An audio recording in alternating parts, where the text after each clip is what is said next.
Hello, everyone. Welcome back to Moving Right Along, a Muppet movie podcast brought to you by toughpigs.com.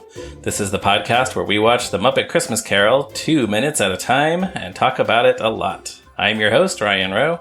I'm your other host, Anthony Strand.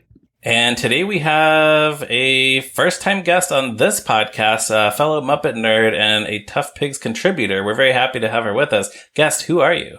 Hello, I am Beth Cook.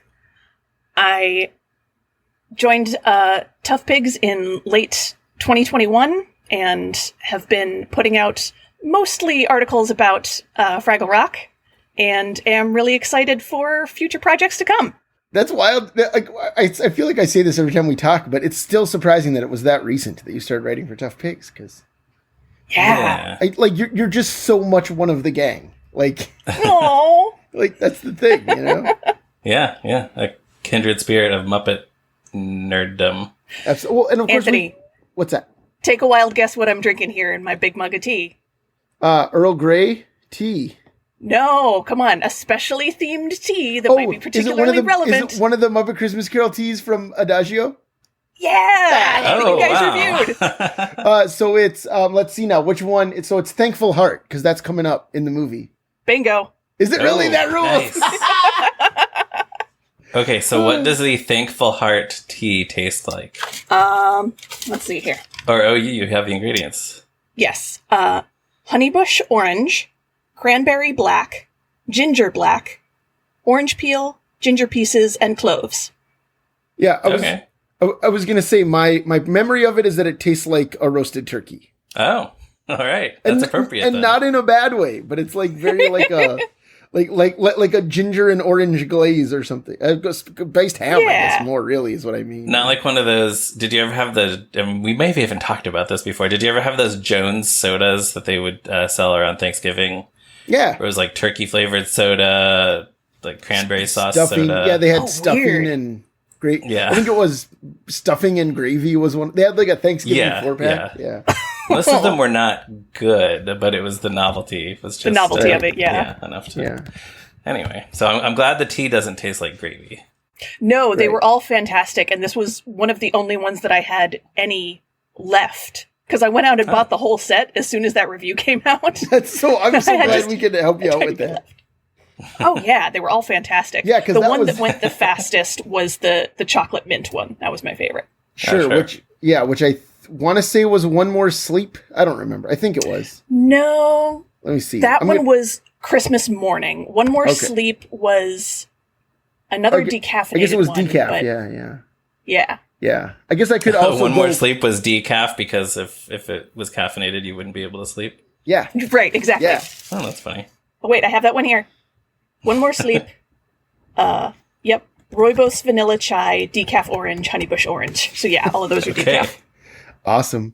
Did you know that Adagio Tea's Twitter account responded to that article, by the way? That's great. I don't know if I knew that. Yeah, it was really nice of them. They just replied to the tweet with a GIF of "Thank you for making me a part of this." Oh, fun. Yeah, so which somebody was was really so paying sweet. attention to it. Yeah, that's perfectly appropriate. Yeah. And we will link to that review of those flavored teas in the show notes. Yeah, that was something me and Roz did for the website 2 or 3 years ago. Yeah, like 2 years ago, Christmas 2020, I guess. Wow. So and we helped them get at least one new customer, which was Beth. So yeah, look at that. It worked. See, this is why, like everyone should be sending us free Muppet merchandise and free everything so we can review it and get more eyes on it. Yeah. And anyway, today we are talking about minutes 77 and 78 of the Muppet Christmas Carol, in which Scrooge orders a turkey from a bunny and makes a charitable donation. And these minutes begin just as Scrooge is calling out, "You there, boy," to somebody who is standing down on the street. Who is that boy? Well, it's Bean Bunny, the kid who we saw yesterday attempting to sing a Christmas carol at Scrooge's office, and he got the door slammed in his face. And then we saw him shivering in a pile of newspapers.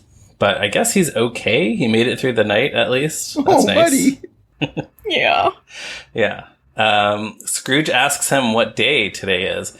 Bean seems a little bit confused by this question, so Scrooge repeats it, and Bean says, today... Right before that, one quick note. So Bean reacts to Rizzo rushing by, and he kind of does a double take and sees Rizzo and Gonzo. So do we yet have a cohesive theory for when Rizzo and Gonzo can interact with the world around them and when they can't? Well, so this is the part where this was from the Oh My Disney video on this movie. Brian Henson said that in this scene, they did this on purpose, where the fact that Bean can see them and the fact that Gonzo and Rizzo leave footprints in the snow is a deliberate sign that the story has caught up with the present day and Gonzo and Rizzo, and they're now living in the same reality as the characters. Oh. However, we've made many observations about moments in the movie where that doesn't really align with that, where other characters have reacted to them and they've been able to interact with things. So, whatever. I'm trying to put together a similar hypothesis about when Uncle Traveling Matt can be seen and interacted with by the silly creatures out in outer space, and when they completely ignore him. And I imagine I will have similar head desk moments no, they just ruined my theory. Well, no, that's a funny thing, because it's such a huge deal when Doc meets the Fraggles in the last episode of Fraggle Rock, but throughout the entire series, Uncle Traveling Matt has been interacting with silly creatures in his travels, and they've been seeing him and communicating with him and reacting to him. So, again, whatever. Just try not to think about it too hard. Right. Yeah, we should. So, what you're saying is that we shouldn't write Brian Henson a letter that's like, "Excuse me, sir. The Swedish chef sings a song directly to Gonzo and Rizzo at Fezziwig's party, and I highly doubt that scene takes place now." That's an example, yeah. So, no, if you want to write Brian Henson that letter, I encourage you to do that. Like, and don't address it like Mr. Henson or Dear Brian. Just say, "Excuse me, sir," : I saw your video on the defunct web page, Oh My Disney. And I have to imagine your sloppy errors are the reason it was discontinued. The entire website of Oh My Disney shut down because there were just too many problems with that little bit of continuity. Yes, that very pleasant and informative video featuring two friends watching a masterpiece they made together. Yes. Yeah. How dare they? Too bad. Yep. So, do we just want to talk about Bean Bunny in general? I know we talked about him last time, when he was on the show last time. But Beth, you're like a big bean head, so you probably got some Bean Bunny thoughts. Yeah, I'm apparently the new chief bean defender around town. A bean enthusiast? Bean enthusiast, I like that. So I'm working on an article that basically, does what Tough Pigs does best, dives too deeply and goes into too much detail. And I'm going to try really, really hard not to make it one of those articles that's like, this thing that I loved when I was young got worse as it got older, and I'm grumpy about that. But, in general, I'm really curious to learn more from folks about their opinions on Bean Bunny and how that coincides with whether or not they grew up watching The Tale of the Bunny Picnic, which is where he originated from. And in that, he's played very much as just like a straight character. Like he's just the protagonist. He's just this cute little bunny, and that's it. Yeah, literally everyone is a cute little bunny, with the exception of the dog and the big scary farmer. He's not the cute one. He's not even the youngest one. There's a little baby one with Elmo's voice. Yeah, sounds. Yeah. But yeah, he gets to have this whole wonderful arc and depth of character, and I get that that's really hard to do for a continuing character when they're no longer the protagonist of the story. Mm-hmm. But I started watching the Jim Henson Hour because you guys talked about how much you love it. I thought, well, there must be something to this thing. I should go back and watch it. And I've been loving it. It's great. Oh, good. And what a relief. You got one more person watching. The Jim Henson Hour is my special baby. Put a tally mark on the board. So I don't. Anyways, go on. Yeah, so I was surprised and delighted to see that he shows up in most episodes, not all of them. Yeah. But when he does, it's interesting because, Kermit does deliberately say, we hired Bean to be cute so the rest of us don't have to bother. And I think that that's the first time that sentiment is expressed, but it's not the last time. Right. Yeah, they definitely say it in Muppets of Walt Disney World. Scooter says it. Yes. Too. Like that exact line. Yeah. But the nice thing about the Jim Henson Hour is that Bean gets so much more else to do.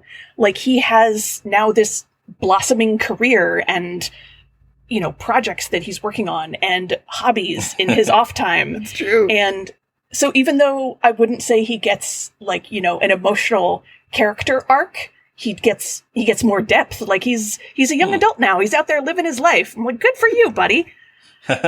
And then I think... Yeah, well, and it's sort of like he's an actor playing this cute kid character. Exactly. Yeah, the Muppets at Walt Disney World I just watched for the first time this past week. And I really liked that it, early on, he's the only non-frog character genuinely trying to interact with Kermit's family.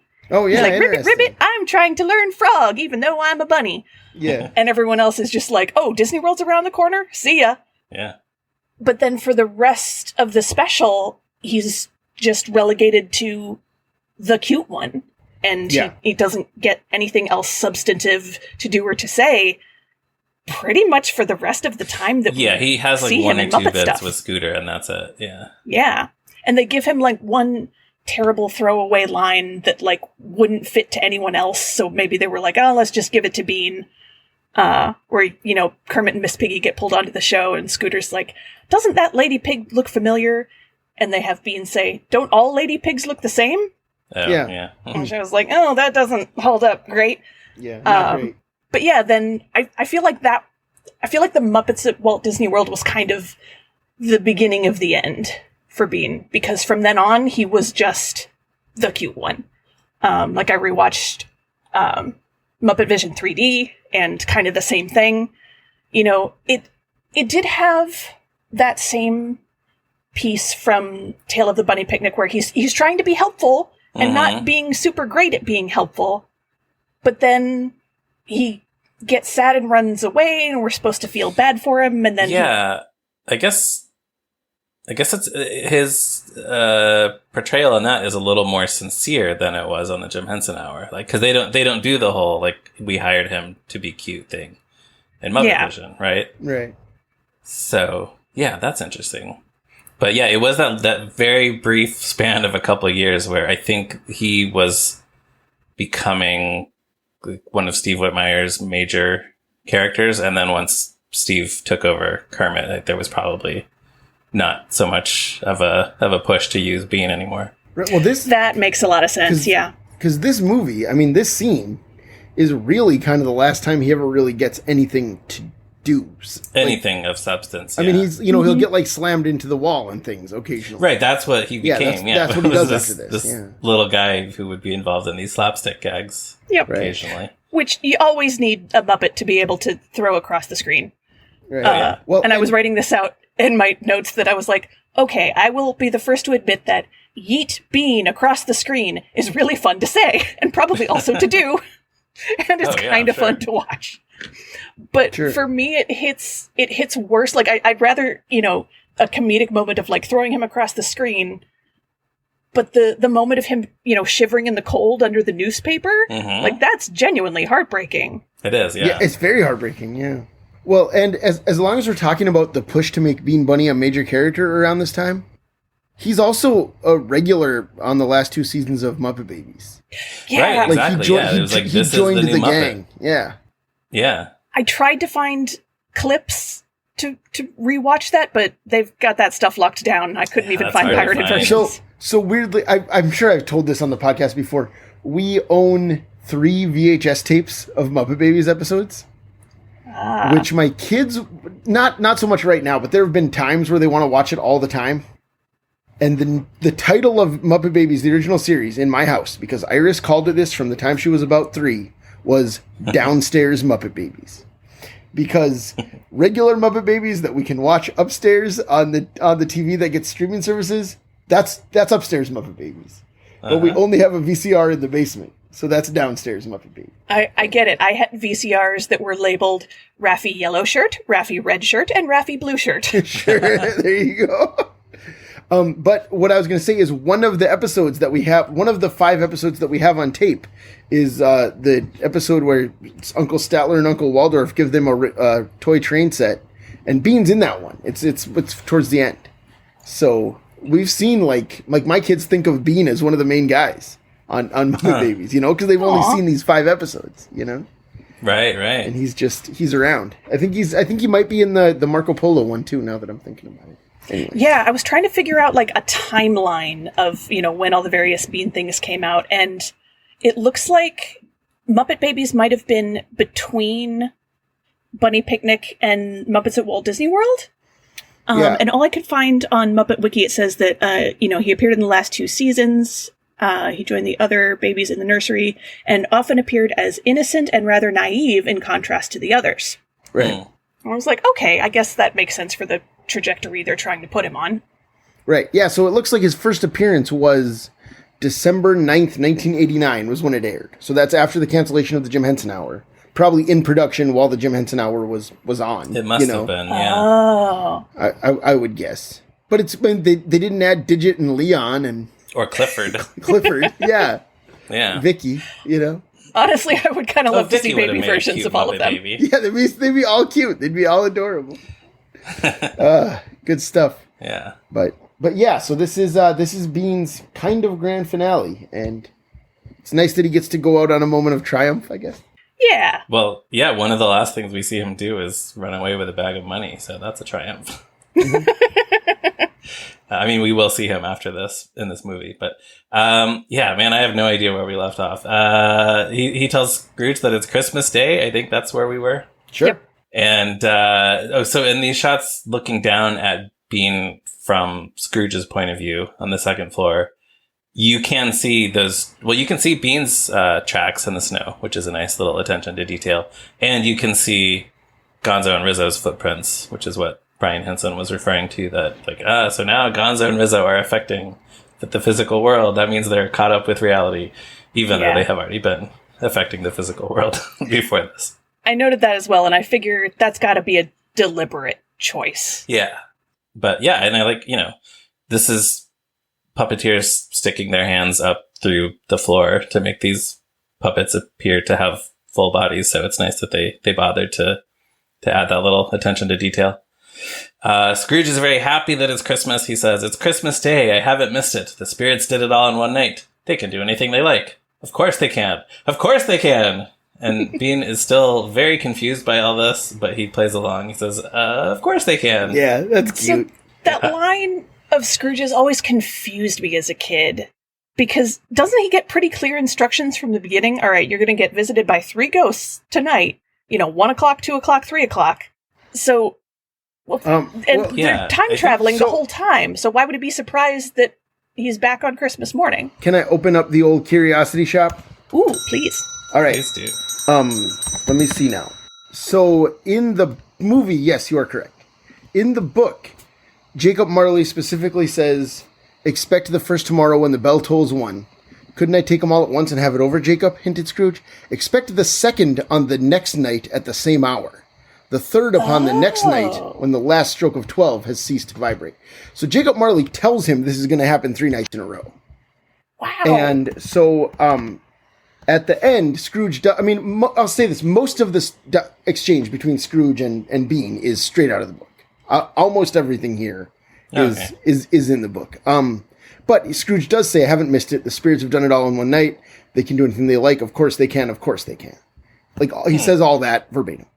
The boy does not repeat, "Of course they can." That's Bean. That's a Jerry Jewell touch. But yeah, so I think that's what he's surprised about, is that he was promised 3 nights and they got it all done in 1. So why did Marley? And it is funny that this is here, even though Marley and Marley never said it would take place over 3 nights in the first place. Yeah, right. like you say, why would he expect otherwise?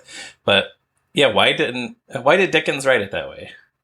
I don't know. Did he change his mind? Was he originally going to have the story take place over 3 nights? But this was published all at once. This wasn't a series. Yeah. You know? Yeah.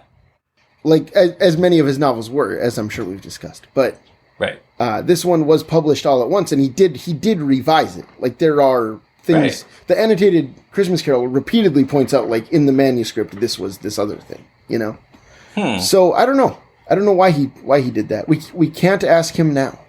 No, and it's like, is it to show how magical the ghosts actually are, or is it to create the possibility on our minds that it might have all been a dream? Like Scrooge just had this one weird dream that lasted for a long time, and then woke up from it. Yeah, I don't know. Yeah, I don't know. Yeah, too bad we can't ask Dickens himself. Right. But then Scrooge asks if Bean knows the poultry shop on the next street, and he says he does. Scrooge compliments Bean's intelligence, and Bean does kind of like an aw shucks kind of thing. Scrooge says, "Do you know if the prize turkey has been sold in the window?" Which is a little bit of an unusual sentence construction, but we understand what he means. Mm-hmm. Bean says, "Oh, the one twice as big as me? It's still there." Again, Bean's very cute in this scene. Now, how has the giant turkey not been sold in the days leading up to Christmas? Is there really no demand for it? It's Christmas Day now. There should be a family somewhere that wants it. One does wonder if, like, Scrooge is one of the only people who can afford it. You know, if it's that big of a turkey or something. Good point. I don't know. Yeah. But he does call it a prize turkey in the book, for the record. Prize turkey. So has it actually won some kind of award for turkeys? I guess so. Scrooge does call him both intelligent and remarkable in the book also, which I like. Yeah. But yeah, he actually, so in the book, he points out, do you know whether they've sold the prize turkey that was hanging up there? Not the little prize turkey, the big one. Oh. And then that distinction. Yeah, and then that's when the boy says, "What, the one as big as me?" Because in the book, of course, it's not twice as big as him because he's a human boy. It's the one as big as me. Yeah. You know? Yeah. Right. Okay, that makes sense. I mean, even then, like twice as big as Bean Bunny is still not humongous, but it does help us understand that it's a big turkey. Right. I don't suppose there's any earlier reference to this turkey in the book, right? No. Like he doesn't pass by. Like somewhere out there's one of those like YouTube film bros who's like, oh, this is bad screenwriting. He's talking about this turkey that he saw in the window, but we never saw him pass by the window and look at the turkey. It's a payoff with no setup. But as long as we're talking about size, I'll just go ahead and say now that Scrooge in the book does call the turkey twice the size of Tiny Tim. So. Okay, yeah, he's about to say that. Yeah. Because I was going to have that question that I calculated that 30 seconds pass in the movie between comparing it to twice the size of two different tiny Muppets. Right. Yes, yeah, that is interesting that Scrooge just heard Bean say that, and now he's comparing it to another small child. Yeah. Yeah, so, and also a small Muppet. Yeah. But yeah, so in the book it is one time as big as the boy and twice as big as Tiny Tim. So it's at least two different sized children. Right. You know. Okay. So then the boy is twice the size of Tiny Tim. As Tiny Tim. Okay. Is Tiny Tim an infant? No, Tiny Tim is just the world's biggest turkey. It's a very large turkey. Well, and then I was going to say this a little later, but so how do we think the size of the turkey compares to other Muppets? Like how many? As long as we're comparing it to these two, how many prize turkeys tall is Sweetums? Oh boy, 10 turkeys, 12 turkeys. You went straight to Sweetums. I thought it was going to be like Fozzie or Ralph. Or Fozzie. How many turkeys big is Fozzie? Fozzie Answer that one first. 2.43 turkeys tall. Oh, there you go. All? Okay. I was going to say 2 something. Yeah. See, I was automatically wondering if it was... Trying to picture Bean and Robin next to Fozzie. I guess that could be about right. Well, look at how big Robin is compared to Sweetums when he sits on him. That's true. Oh. It's only twice as big as Robin. That's a lot of turkeys to get one Sweetums. It's going to be a lot of turkeys. Still going to be like 8 turkeys or I don't know, something. I don't know. Right. Robin's very small. How about the turkey compared to one of the ink spots? Is the turkey twice as big as an ink spot? 3 times as big as an ink spot? Ink spots are probably as big as an ink spot? Ink spots are around the same size as Bean and Robin.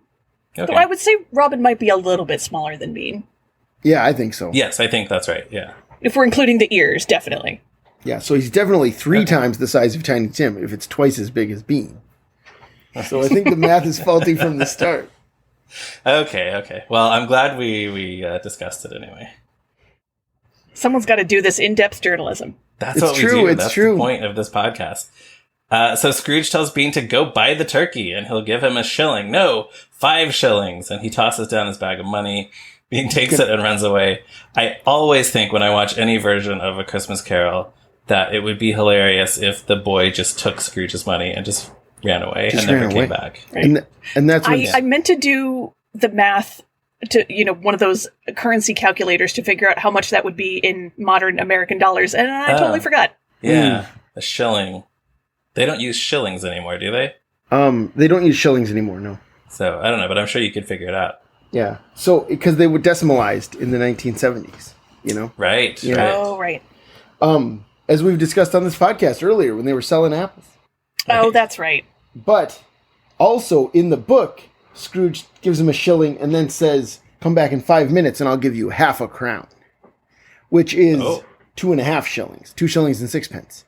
So 5 shillings is twice as generous as he is in the book. Like they ramp up his generosity a great deal. Yeah. Nice. Yeah. Good for Scrooge and good for Bean. Also, I was going to say, you mentioned the kid running off with Scrooge's money. Yes. I'm not 100% sure because it's been a while since I've seen it, but I think they do that joke in Blackadder's Christmas Carol, which starts with Blackadder being like the kindest and most naive man in town and everyone taking advantage of him. And then the ghosts visit him and he learns that he has to be selfish like his ancestors in order to get ahead. Oh, wow. That's funny. Yeah, it's great. Well, it's wonderful. I'm pretty sure our friend Johannes and I also did that in our video called The Old Man's Christmas, which is on YouTube. So I don't think either of us had seen the Blackadder special. But you're right. We did the same joke. You should watch it. It's real good. Yeah, I was going to say that's surprising that neither of you had seen that. Around to it. Yeah. Maybe next Christmas. Yeah, you should watch it. There's only 24 episodes plus the special. So. Oh, that's the entire series? That's the entire series, yeah. And it's one of those British comedies. It's one of those British comedies, and every season is set in a new time period. So it's really kind of like 4 different single season shows. Like you could just watch like the third one and it's its own thing, or whatever. Okay. If you're going to watch just one season though, don't make it the first one. No, definitely not the first one. Make it the second one if you're gonna watch one. Okay. I'll put it on the list. 3 is actually my favorite because of Hugh Laurie as Prince George, who's like a very like idiotic foppish dandy. And it's just Hugh Laurie having so much fun. Okay. So, I don't know. Check that out. Cool. Yeah. There's too much TV. Yeah, TV is good sometimes. Always. TV is good sometimes. So then Gonzo starts to say to us, and so the boy was off like a shot. And then Bean knocks Gonzo and Rizzo over. It's funny because Rizzo and Bean are both performed by Steve Whitmire, and their voices are not so dissimilar to each other, but we do not hear them talk to each other here, which would have been funny. Aha. I wonder if their voices are too similar. Like, although I guess we heard Robin and Gobo talk in Muppet Family Christmas. That's true. Yeah, they have consecutive lines. Gobo says, "And that's the way Fraggle presents work," and then Robin says, "I love it." Right. And it sounds like the same person saying 2 things in a row. It's great. I love it. Yeah. You love it too, just like Robin does. I love it just like Robin. So, like we said, back in Scrooge's house, he's delightedly scheming to surprise Bob Cratchit with this turkey. Then Gonzo tells us moments later... Wait. Can I interject? Yes. Another thing from the book? So, in the book, Scrooge says, here's the whole phrase, the whole paragraph. And I'm reading this paragraph because it contains a reference to one of our favorite comedians, yours and mine. "I'll send it to Bob Cratchit's," whispered Scrooge, rubbing his hands and splitting with a laugh. "He shan't know who sends it. It's twice the size of Tiny Tim. Joe Myler never made such a joke as sending it to Bob's will be." Wait, so this was that like super old joke book that you told me about? Yes. I don't know if that was even on the podcast or was that just a conversation we had? I think that's just something we've talked about. So Joe Myler's jests is Joe Myler was a famous actor in the early 1700s. And for whatever reason, many years after his death, a man named John Motley, and they actually talk about this in the Annotated Christmas Carol. He has a whole paragraph about it. A man named John Motley wrote a book called Joe Myler's Jests, or The Wit's Handbook. And this book came out in 1739, and it's a collection of jokes that are like very elaborately worded.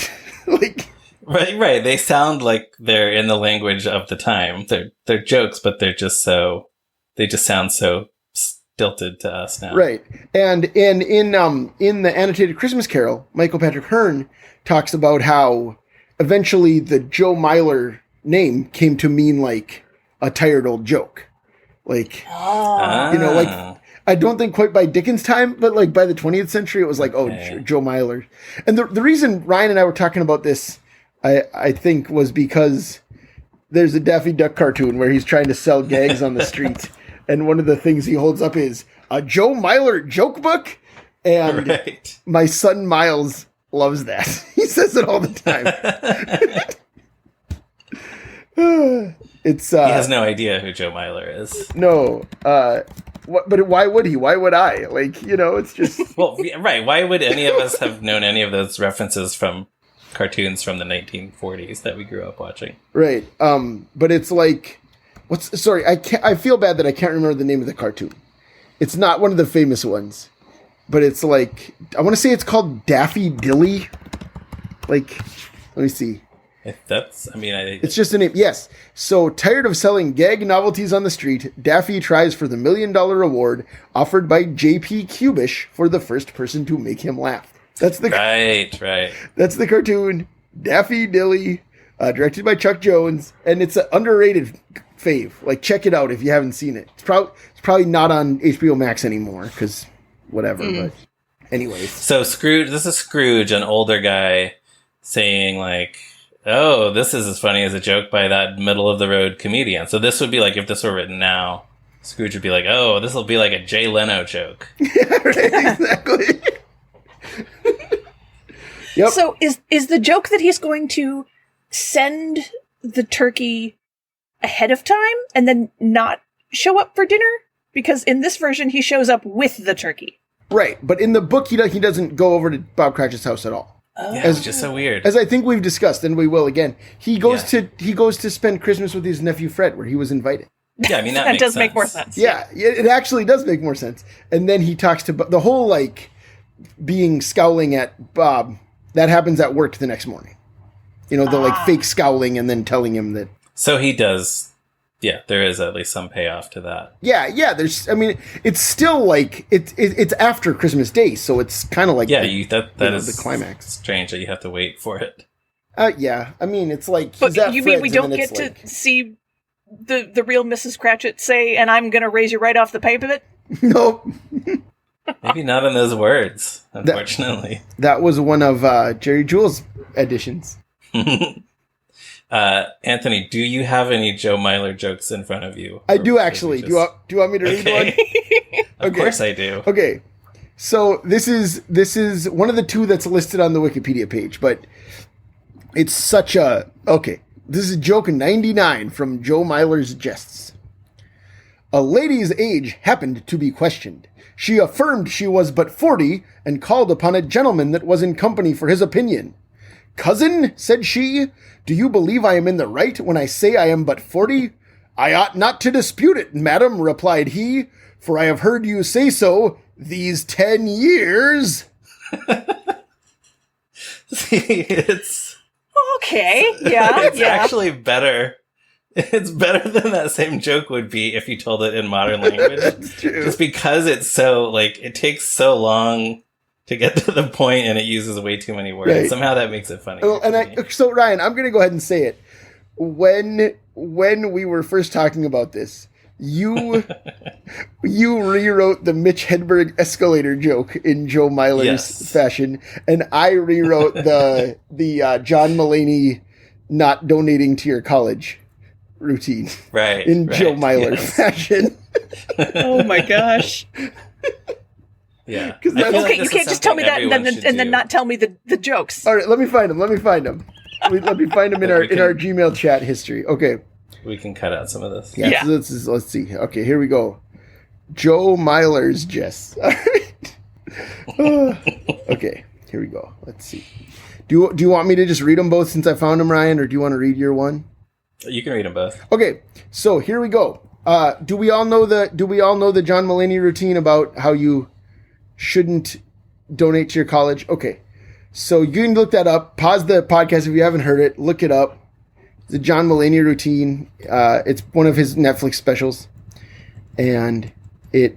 Let's see. The clip is actually on YouTube and it is entitled "Where's My Money?" All right. So a man received a missive from his alma mater. This man did conclude his course of study some 2 decades prior, and yet the institution in question was seeking alms for its enrichment. I, declared the man, I did believe that our transaction was concluded. Art thou a university or a harlot?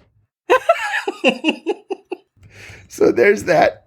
And then I think we all know the Mitch Hedberg joke about how when an escalator stops, it just becomes stairs. Yep. Yes. A wise man understands that a mechanical moving staircase may never be considered inoperable. Rather, it will instead become an ordinary staircase. A set of mechanical moving staircase that has ceased to fulfill its intended purpose shall not bear a banner reading "The mechanical moving staircase may not be used," but rather a banner reading "The mechanical moving staircase is, until further notice, an ordinary staircase, and the manager of this establishment expresses great regret for the convenience resulting thereof." Yeah. So that's something me and Ryan did just for fun. Some random day. Just for fun. And there's something so funny about that to me. And I encourage everyone to rewrite your own favorite jokes in the style of the Joe Myler. Absolutely. Joe Myler's jests. Wow. Okay. All right. So what else happens in this movie? I don't know. It's all downhill from here. Gonzo tells us, wait, did I say that already? Oh, this is where he starts saying Merry Christmas to everybody. Yes, exactly. Gonzo says, moments later, dressed in his finest, Scrooge appeared on the streets of the city to wish Merry Christmas to all the world. And I'm going to bet $1 that is not from Dickens. False. Incorrect. It is from Dickens? Yeah, here. Let me find it. I scrolled down to see the thing about Bob Cratchit. Here we go. So he gets the turkey and all this. He dressed himself all in his best, and at last got out into the streets.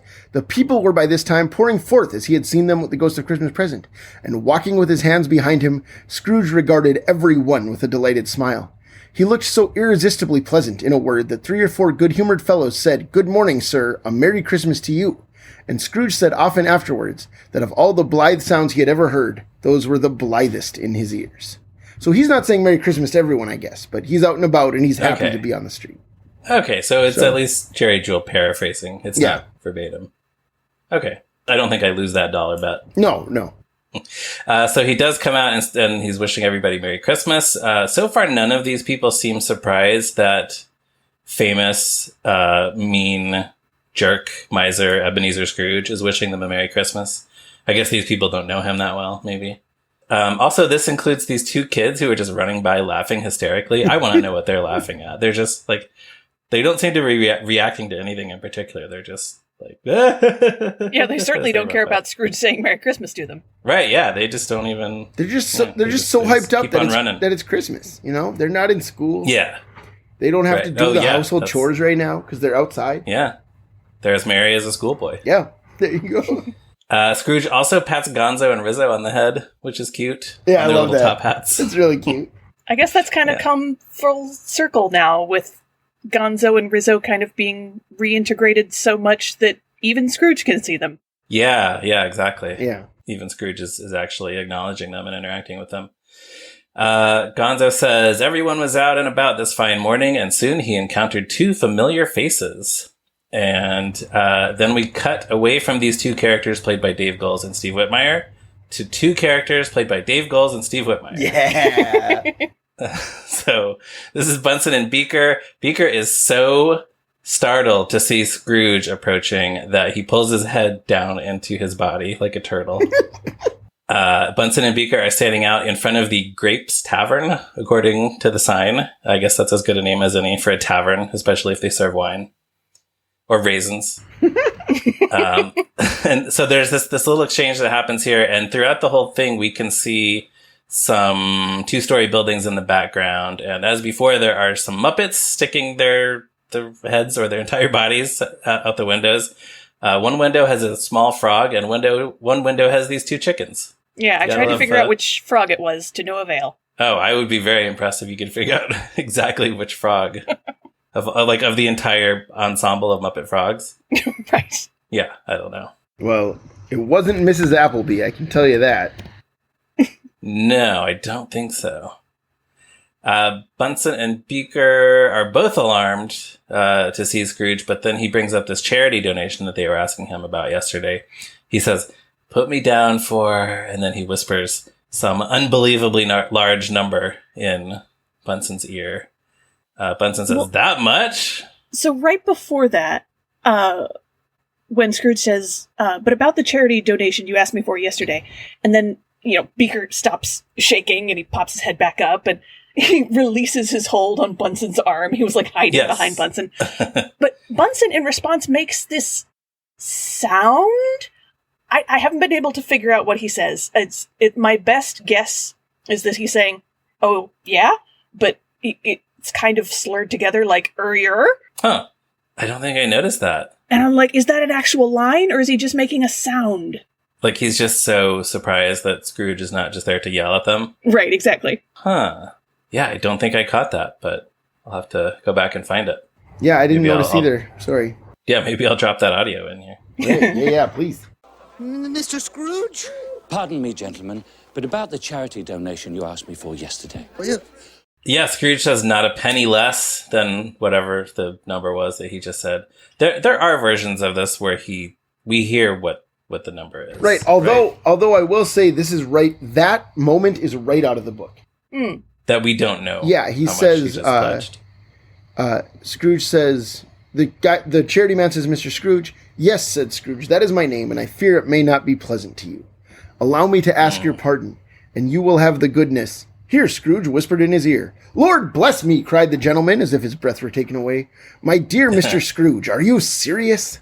"If you please," said Scrooge, "not a farthing less. A great many back payments are included in it, I assure you." So that line is right, which is what he says then. Yeah. Now, does the book have the charity man's best buddy right there listening at his other ear as if to hear through his buddy's head? Unfortunately not. Yeah, that's a nice, it's a very cartoony gag. I like that. Mm-hmm. Yeah, so then Bunsen says he wishes there was something they could give to Scrooge. Obviously, this is in the days before you would donate to a charity and you would get address labels or a bumper sticker or a tote bag. Although it would be nice. I would love to see Bunsen give Scrooge a tote bag from the Order of Victoria Charity Foundation. And then Scrooge could use it to carry all the presents around for the rest of the scene. You know what the real tragedy is, though? What? Beaker gave Scrooge his scarf, and he didn't know that Bunsen was going to give him a new scarf rack. Oh. For Christmas. Wow. I don't know. I'll bet at some point Scrooge will figure that out and sort it all out like Mr. Hooper does. There you go. Oh, good. Yeah. He's going to come back and he just be like, "I got to see that everyone got exactly what they wanted for Christmas." Yeah.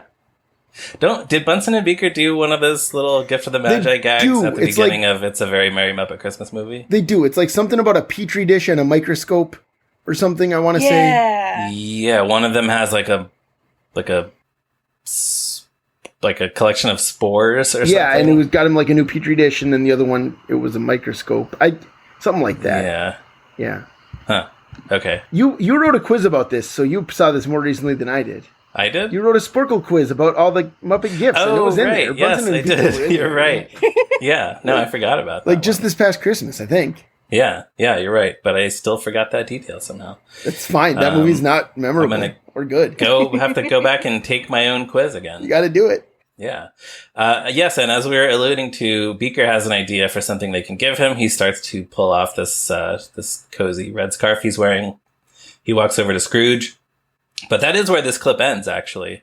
So we have to just guess what he's going to do with that scarf. I hope he's not going to strangle Scrooge with it because he's so offended by what Scrooge did yesterday. I watched that little clip back a few times, and it looks so smooth that we do exactly what we're supposed to do. We forget that Beaker is being operated by two different people. Oh, yeah. Those hands are removing that scarf so smoothly that I'm wondering how many takes that required. Oh, I'm sure. How many? Is it just a shot of Beaker removing the scarf, or is there more business that comes before or after? Oh, good point. In the same shot. Is that what you're asking? I'm just wondering, like, did they just do that one action over and over again to get the take, or did they, is there more that they had to cram in? Did they, pause, be like, okay, now one person is the head and the other person is both arms? So boy. Yeah, I don't know. So let's see. Maybe. Right now I'm watching, it's the same shot where Bunsen says, I wish there was something we could do for you. Beaker takes off the scarf and walks over to him. That's all in one shot. Okay. And maybe, I don't know, it probably cuts to Michael Caine right after that, I would guess, but we don't. I think so, It's not in the Google Drive video that I have in front of me. Right. I hope they didn't have to spend all day doing that. And Beaker, fortunately, he has the ability to remove his own scarf because he has live hands. He's not just a rod puppet. Right. There are other Muppets who just couldn't do it, probably. But that's all I have for these 2 minutes. I will just add this character of the boy who Scrooge calls to buy the turkey does appear in 2 of the other adaptations. I think this is the final character who appears in other adaptations featuring established characters. He is in the Muppet Magazine comic strip, A Sort of Christmas Carol. Do you want to guess which Muppet plays him there? Let's see. Simon the Frog. No. Simon and the Frog, I don't think had been invented yet. Okay, so let's see, because it's not Robin, because Robin's Tiny Robin. Tim again in that. Robin was Tiny Tim in that comic strip. So it's Gaffer and the it's Back. not Bean. Not Bean. Not Bean. This is from the late 80s, I guess. Mm. I mean, I guess, Bean might have been created, but he wasn't really. Yeah, he wouldn't have been around. Is it Scooter? It's Scooter. Yeah. He's a teen. That makes sense. Yeah. He's a boy. Yeah. And then possibly for the final time now, in the Rich Little Christmas Carol special, who do you think played the boy? And so Truman Capote was Tiny Tim, correct? Yes, correct. So the boy is going to be... I think this is probably an impression that you or a guest has guessed before, but has not actually come up yet. Carol Channing. Not Carol Channing. I don't know if Rich Little does a Carol Channing impression. It sure seems like he would, though, you know? That would be hilarious. Is it Paul Lynde? We haven't seen Paul Lynde yet, right? Or have we? I don't remember. I think we have seen Paul Lynde. Okay, so it's not Paul Lynde. So let me guess one more time. Is it Bud Cort in Harold and Maude? No. How do you do your Bud Cort impression? How would that go? That's it. Just like a sharp intake of breath. That's my Bud Cort impression in Harold and Maude. Okay. I'm going to say my final guess, Lassie. That would have been great too, because then he could have been like, boy, fetch the turkey. Go fetch the turkey. Yeah, no, that would have been great. But this is an impression of a celebrity who was not a boy, not known for being a boy, but sort of famous for claiming to be younger than he was. Jack Benny? This is Jack Benny? Jack Benny is the boy, yes. Wow. That's weird. And my curiosity got the better of me. I did look up the Rich Little special on YouTube just to see how this scene played out. This was the first time you've done it in this whole season. Yeah, first time. Yeah. Wow. There's Jack Benny playing the violin on the street when Scrooge calls down to him, and they exchange some lines that are not very funny, and then he goes off to get the turkey. Yeah, that sounds right. Yep. So that's it. I think that's the last character. So long. Well, I can't wait until we watch talk about all the casting in Rich Little's Treasure Island next season. It's going to be so funny. Yeah, you're going to love his... Burt Ward as Jim Hawkins, yeah. There you go, yeah. I was going to say Ronald Reagan as Billy Bones. I don't know. Well, I got the black spot. Yeah, that's all I have. Anything else on these 2 minutes? Beth, starting with you. Nothing else on these 2 minutes. Am I allowed to throw in one comment about the next 2 minutes? Please. Sure, you will not be here next week, so please. So in the song Thankful Heart, I have my own kind of musical add-in moment that I have been doing for years now, similar to when Joe was on and he was saying that he and his wife do that little interlude about the horses dancing. The little ditty about the horses, right? Yeah, for years. The instrumental section. There's this, so the line, stop and look around you, the glory that you see. You know, Scrooge is coming out of a building and he's suddenly among a crowd and talking to the people, but he puts his hand on the shoulder of one woman, and for this line, it looks like he's talking just to her. And so I always sing, stop and look around you. Why her specifically? Nice. That rules. And I've never gotten an answer.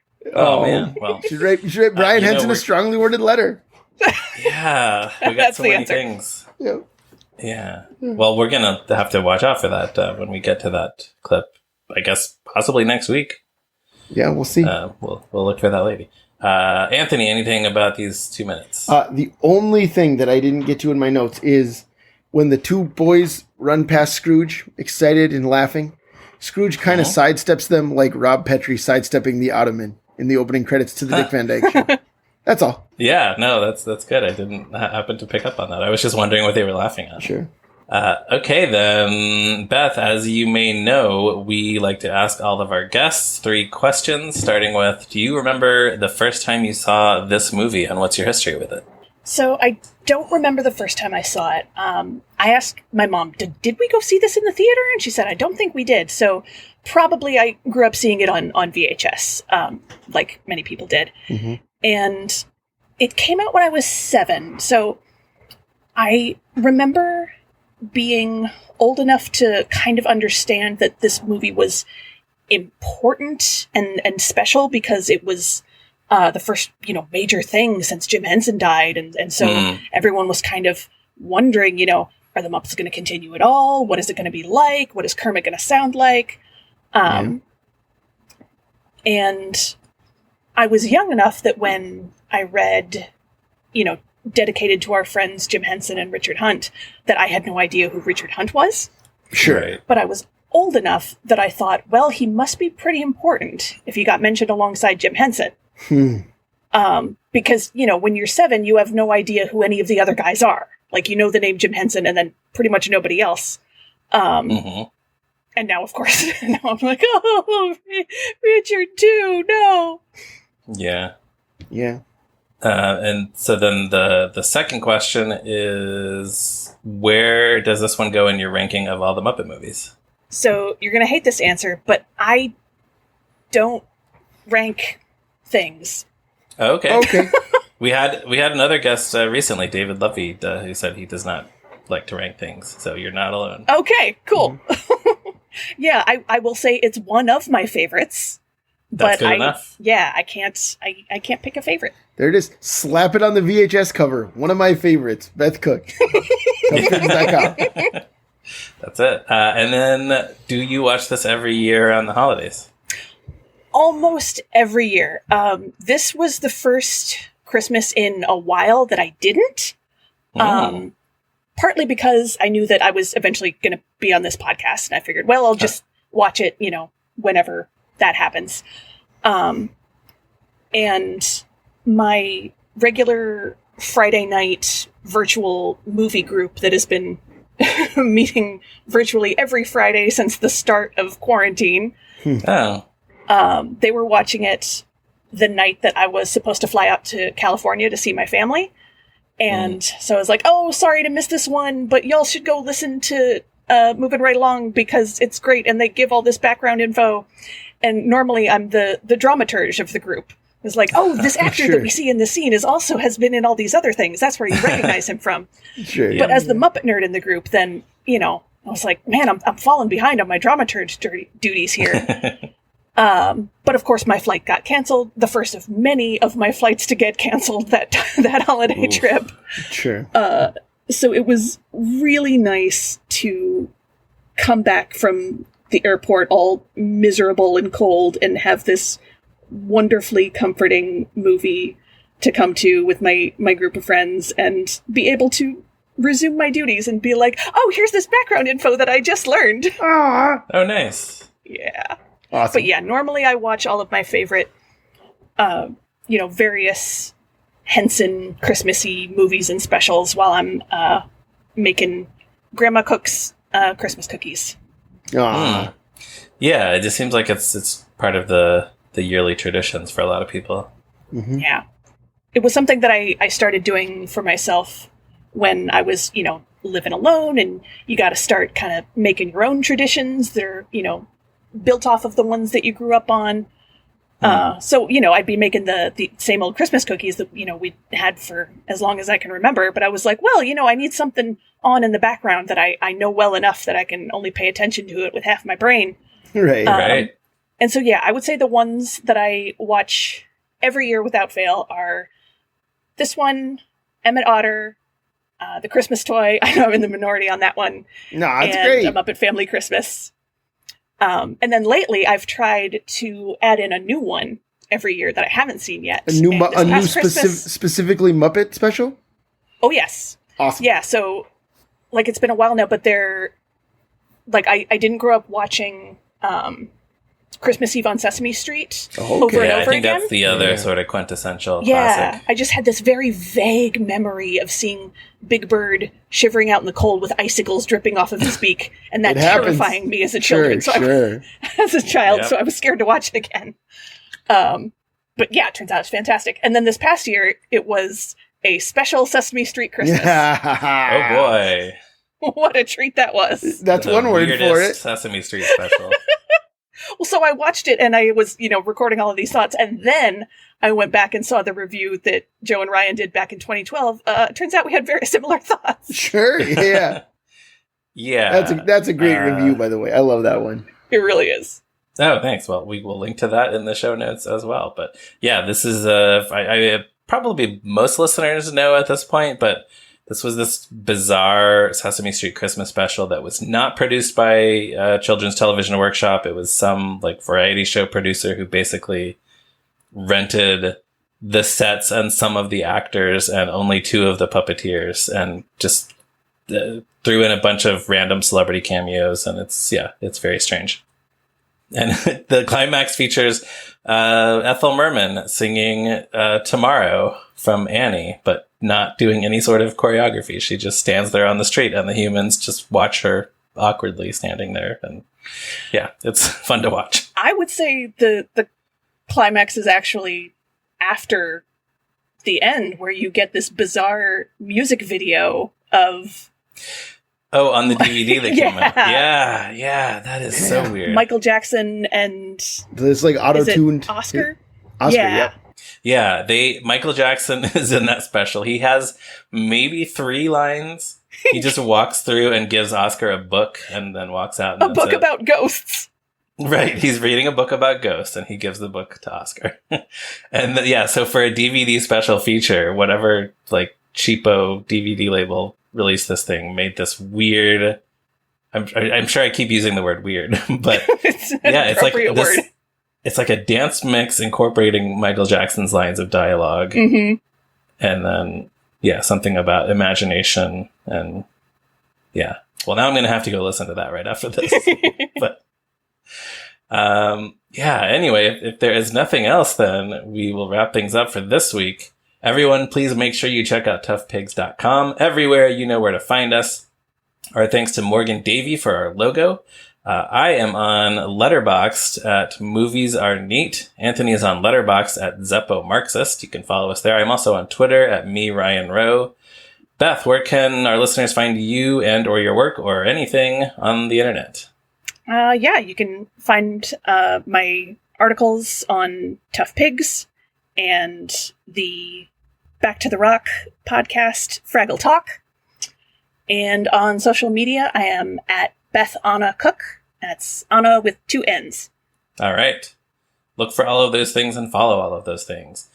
And listeners, we also love positive reviews online. I recently noticed there was a new-ish review on Apple Podcasts giving us 5 stars and said something about talking to the podcast, like someone enjoyed listening to the podcast and talking back to it. So that we're providing that service. I'm glad we could do that. We'd love to read those reviews. Yeah. And also, listeners, please tell everyone you know to listen to the show. Open your window, shout down to boys you see passing by on the street, and tell them to listen to the podcast. And join us again next week for another episode of Moving Right Along. Goodbye. Miles actually calls it a Joe Myler jokes book.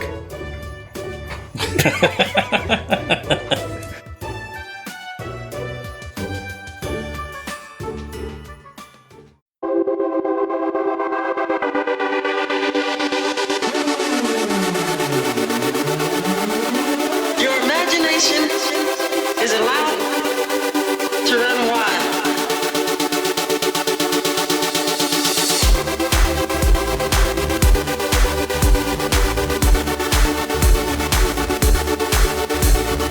I think I'll settle down for a long winter's nap. Blah, humbug.